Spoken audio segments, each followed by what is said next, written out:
நான் அவர்களோட சமாதான உடன்படிக்கை செய்வேன். அது அவர்களுக்கு நித்திய உடன்படிக்கையாயிருக்கும்.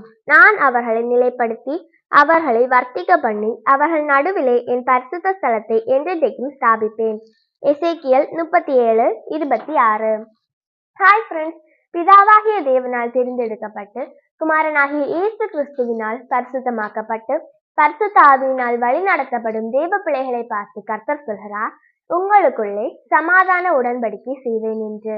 ஆம், நம் சமாதானமில்லா வாழ்வை சமாதானமாக மாற்ற இயேசு கிறிஸ்து கல்வாரி மரத்தில் நமக்காக சமாதான உடன்படிக்கையானார். நம் வாழ்நாளுக்கெல்லாம், நம் தலைமுறைக்கெல்லாம் நித்திய உடன்படிக்கையானார்.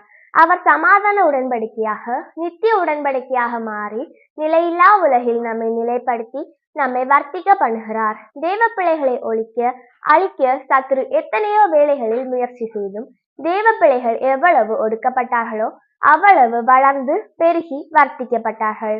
நம்மையும் அவர் நம்மை அழிக்க முயற்சிக்கும் சத்துரு முன்பாக நம்மை உயர்த்தி வர்த்திக்க பண்ணி நமது நடுவே பரிசுத்த ஸ்தலத்தை அவர் ஆலயத்தை நிலைநிறுத்தி இருக்கிறார்.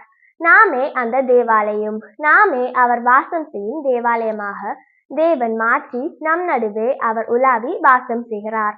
ஆம், அவருக்குள் நித்திய உடன்படிக்கைக்குள் ஞானஸ்நானம் பெற்று அவருக்குள் அங்கம் வகிக்கும் அவருடைய பரிசுத்த பிள்ளைகளாகிய நம்மை அவர் தலைமுறையாக சமாதானத்தினாலும் சகலவித ஆசீர்வாதங்களினாலும் இயேசு கிறிஸ்துவுக்குள் வர்த்திக்க பண்ணுவாராக.